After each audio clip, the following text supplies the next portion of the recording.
has been a lot of talk in the COD community recently about campaigns, mainly because the Black Ops 7 campaign, well, it's been a huge disappointment for a lot of people. It gives us a lot of flashbacks to Black Ops 3, right? I've recently ranked all the COD games based on the overall package. That means the campaign, their third-party offering, their multiplayer, their zombies, all of it. But that got me thinking. Where would I rank all my campaigns? This is actually a much requested topic in the comment section as well. Yes, I read every single comment on every single video. Of course, welcome to the channel, my friends. Jimmy or Chaos. Today we're going to rank 18 Call of Duty campaigns from the absolute worst of the worst to the best of the best.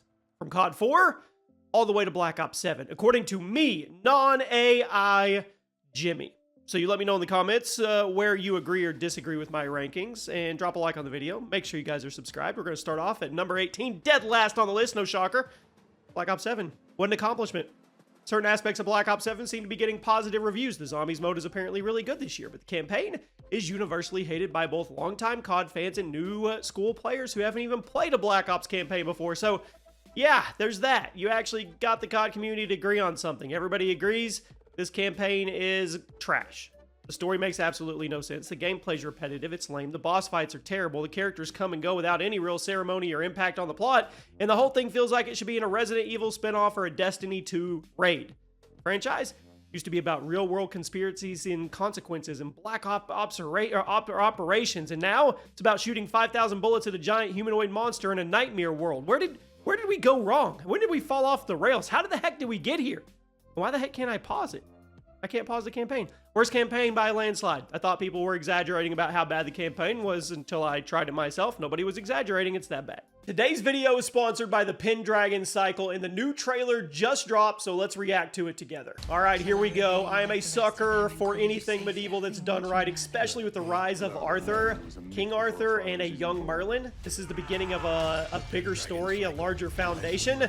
I'm all about it. And what I look for with medieval movies or shows, I want it to feel like the big screen, which this looks like that. The outfits, the suits, everything they're wearing, the battle sequences. We have to have major battle sequences. And this looks like something filmed for an actual movie on the big screen at the cinema, which is exactly what I want. Epic battles, fantasy, Arthurian legend. I mean, count me in. I'm a sucker for this stuff. This looks really good. Premieres January 22nd. The Pendragon Cycle Rise of the Merlin, based on the novels by Stephen R. Lawhead, premieres exclusively on Daily Wire Plus January 22nd, 2026. Click the link below to go watch the trailer right now. At number 17, Modern Warfare 3 2023. The rebooted Modern Warfare trilogy started out on such a high note, at least when it comes to the campaigns. But the fumbling was almost impressive to watch because the conclusion was one of the worst trilogy enders I've ever seen. First two campaigns in the trilogy, clearly written with some care. Characters were well established. Modern Warfare 3, let's just throw all that out the window.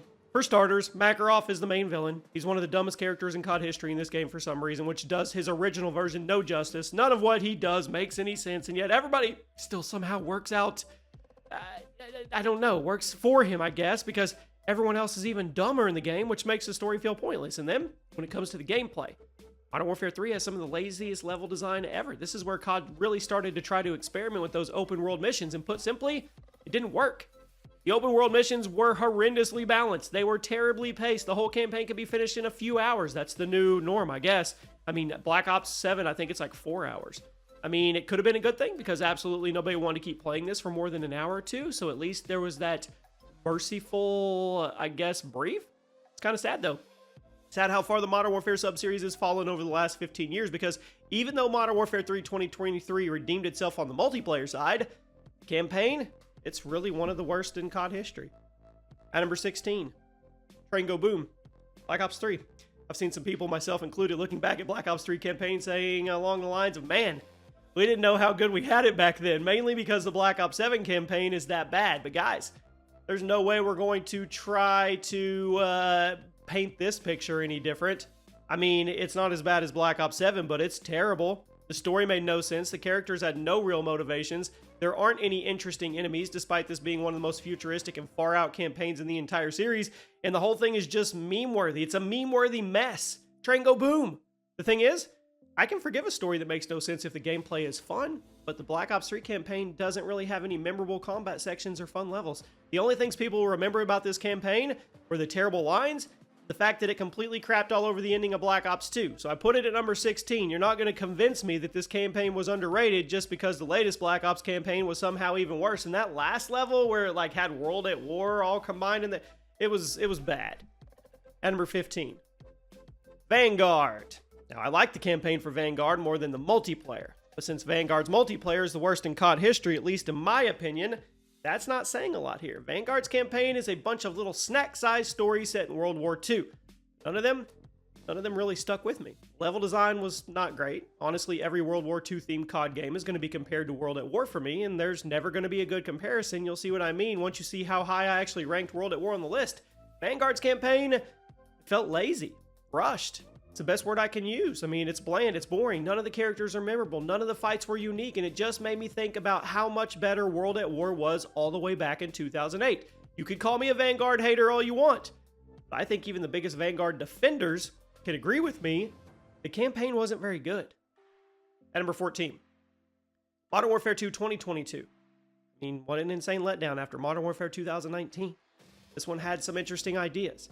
I can't help but feel it was trying too hard to be both Modern Warfare 2019 and classic Modern Warfare 2 at the same time. So you had this super dark, gritty atmosphere of Modern Warfare 2019, but then you had some major plot points from classic Modern Warfare 2 come back to life, like Shepard and all that, which wasn't done nearly as well.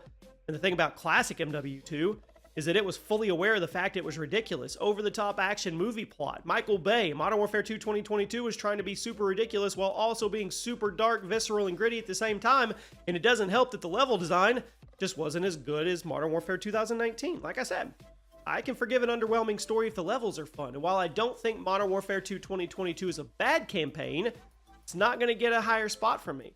I mean, I was let down by this game when it came out, even after I revisited it not too long ago. I just didn't find any part of it that was memorable to me. It's probably one of the most mid Call of Duty campaigns to date, which is disappointing because the Modern Warfare 2019 campaign set a really high bar for the trilogy. At number 13, Ghosts. There's a lot of hate going around about the Ghost campaign, even to this day, and I think that's mainly because of how it ended. The cliffhanger at the end of the campaign pissed us all off, because I think we all know that it's never actually going to be resolved. But up until the cliffhanger, it was a fun game, even if it was a little nonsensical compared to Modern Warfare's trilogy. Infinity Ward is usually pretty good at keeping their stories grounded and mostly realistic within the confines of the world the game is set in, but Ghost was the only, I think, one and only time where I can think of several plot points that didn't make a lot of sense, even in the context of the world it was set in, I guess if that makes sense. I don't know. It was the first time that Infinity Ward didn't really seem to bring their A game with the writing, but they did bring their A game with giving you some cool locations to fight it. It felt like an action movie. There was lots of levels in the campaign that stand out in my memory. The section on the space station, the sections with Riley. I think the marketing was a little dishonest because the trailers really made the game seem like it was going to be a full-fledged stealth action experience, when in reality, it was a COD campaign through and through. But at the end of the day, it was a solid few hours. It's not nearly as bad as people say it is. I don't blame you for still being bitter about the cliffhanger. I am too. The ending of the game, that punched you in the gut. At number 12, COD World War II. Now, some people really love the campaign. I get it. It wasn't really as much for me, but I appreciate how much care that went into this from Sledgehammer in the presentation. For me, just felt like the story was too safe. Didn't really go all out when it came to showing you the horrors of war. It felt very PG-13 for a World War II game, if that makes any sense. The gameplay, it was fun. Sledgehammer decided to go back to health packs for this game, which meant there was no regenerating health, which made you have to play a little smarter with how you approach certain scenarios. And then there was some pretty memorable segments, like the part where you're going undercover in the German army and meeting, and you have to fight your way out once the cover is blown. D-Day, stuff like that. It was a well-crafted World War II game. I just wish it had a little more, how do I say this, balls when it comes to actually portraying the history of war. At number 11, Black Ops 6. I'll say Black Ops 6 had one of the most varied campaigns in COD history, and I'm confused as to what the heck happened between BO6 and BO7. Black Ops 7, lamest, safest, worst campaign COD history. But 1 year prior, Black Ops 6, the most varied campaign ever, honestly, really good. Black Ops 6 had a lot going on, and even though it's nowhere near the overall quality of the first couple Black Ops games, I do think it's one of the best campaigns of the post-Warzone era. It's also one of the longest campaigns in COD history, which is commendable because there is a lot of content for you to make your way through. Maybe Treyarch put all their campaign juice in this game, and that's why the Black Ops 7 campaign was so bad. But if you haven't played BO6's campaign, go back and try. It's a unique campaign, and probably the most unique, at least in terms of what you're doing mission to mission, but it was fun. You don't get bored. I mean, I think my main criticism of the game is the fact that because it's doing so many things, it never really does one particular thing the best, which I hope that makes sense. It does a lot of different things well, but it doesn't do one thing really well. At number 10, Modern Warfare 2019. Now, the story of Modern Warfare 2019 gets a little flimsy if you think hard about it, but there's no denying this is an extremely memorable experience with incredible presentation, some really well-made missions. I mean, these missions look better than games today. Now, not every mission is a banger, but the ones that are bangers are some of the best in COD history. I mean, it was a ballsy move by Activision Infinity Ward to totally redo the Modern Warfare concept to better reflect the politics and the global state of warfare in the late 2010s, while also totally reinventing what Call of Duty was for a new generation. Of course, we could talk for hours about whether or not this game was actually successful at bringing Call of Duty back to life on the multiplayer side of things, but the campaign, it was a hit. Like I said, there's certain aspects of the story that start to fall apart once you think too hard about some of the decisions with the characters, but the overall package is strong, and there's some really good characters here. Both older Modern Warfare figures being remade for new generations, and some brand new characters who become fan favorites from the new era fans. I mean, I may hate the game, but, I hate the COD multiplayer experience, but I'm not going to deny the campaign. At number 9, Black Ops Cold War. It's another game I just couldn't get into the multiplayer from that standpoint, but I'm not going to deny the campaign was good. Unfortunately, one of the shortest campaigns in COD history, but it does cram a lot of great moments into just a few hours of gameplay. Right out of the gate, you're being thrown into incredible set pieces, super engaging scenarios. There's some all-time great Black Ops characters along the way, both brand new in the game and returning from the first couple titles. The game, it had a super troubled development cycle. There's certain moments in the campaign where you can really tell where the corners were being cut overall, but it's a good campaign, a must-play for fans of the Black Ops sub-series. I mean, I think it did the original games justice, and now that we are officially at the point of ranking where all these campaigns, to me, they're must-plays. Keep that in mind. This was a hard ranking to do once we got here, because we've had some really, really good COD campaigns in Call of Duty. Keep that in mind as well. Every campaign from this point on, I'm going to say is a 9 out of 10. At number 8, Black Ops 2. May get a little bit of heat for putting Black Ops 2 down at number 8 because a lot of you probably have it in your top 3, but like I said, it's a 9 out of 10 campaign.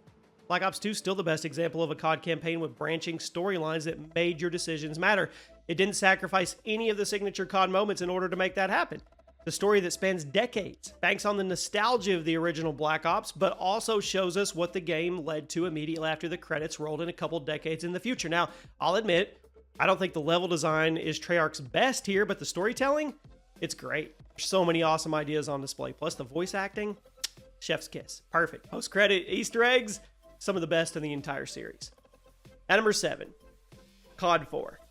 This is where modern COD formulas were first established, and I think Call of Duty 4 has some of the best campaign action sequences to offer. Compared to later Modern Warfare games, COD 4 is extremely grounded, features only a handful of characters and a relatively straightforward plot, but that's what made it so effective. You're fighting on two fronts. You have the British SAS doing some covert ops and trying to bring in major targets, while the American frontline soldiers were fighting through the consequences of various failed missions. Unfortunately escalated, of course, with horrific results if you played the game. I mean, who can forget all the amazing characters that were introduced? Price, Gas, Soap. They were all introduced right here. They laid the foundation for what Call of Duty would be in the future. It's an extremely well-written story of Modern Warfare, and the level design is still really fun and super replayable, even if it's a tad unfair if you're playing on veteran difficulty. At number 6, Advanced Warfare. Advanced Warfare really felt like Call of Duty was getting self-aware, but that's kind of why I loved it. Advanced Warfare seemed like it knew how ridiculous it was, but it was also leaning into it, which gave Sledgehammer the ability to get insane with the level design and the crazy gadgets at your disposal. The story really isn't anything special. Some plot points are pretty obviously just the writers trying to come up with reasons for you to go have fun with jetpacks and grapple hooks, but I mean, I wasn't complaining, were you? Advanced Warfare? Pure action movie. Everybody knew it. I mean, no, the story didn't have anything profound, and no, it didn't really make sense why Kevin Spacey thinks he can get away with declaring war on the entire world about halfway through the game, but the level design? It was fun. Weapons and gear? Awesome. I mean, I had to put it this high. There's other COD games that focus more on the story and characters, but Advanced Warfare went all in on that fun factor, and for me, it totally paid off. Now we arrive at the top 5. Infinite Warfare. I'll just say it. This game does not deserve the hate that it gets. Say what you want about the multiplayer. Campaign for Infinite Warfare is amazing. Full-fledged sci-fi story. Brand new cast of characters. A conflict that will take you to various different planets and even let you engage in space battles. The story, very well written. Extremely well presented. The gadgets, the weapons, everything was fun to use. The villain was intimidating. The heroes were fun to learn more about. The level design is some of Infinity Ward's best. I mean, I know they're never going to make Infinite Warfare 2 after all the hate the game got. Sometimes I wish they would. I mean, I don't want Infinite Warfare 2's multiplayer, but I do want Infinite Warfare 2's campaign. Obviously, that's never going to happen. But after how good the campaign turned out, it's a shame that Infinity Ward never got to follow up. And I actually got to go be involved in this campaign, mocap and everything. And I saw what this team put in just years into this campaign. It was great. At number 4, Modern Warfare 3 2011. This might be the hottest take of the entire video because there's a lot of people now who seem to think Modern Warfare 3's campaign is not the best, but I'm going to disagree. Maybe this is just because I was there for the game when it came out, so I remember all the crazy hype, but I consider this to be one of the most memorable stories and campaigns in the entire history. Granted, a lot of that is simply due to the fact that it was following one of the best FPS campaigns of all time, but I still think the team did a great job wrapping up all the loose ends, making sure every character got a satisfying send-off, and on top of that, level design and presentation, it was amazing.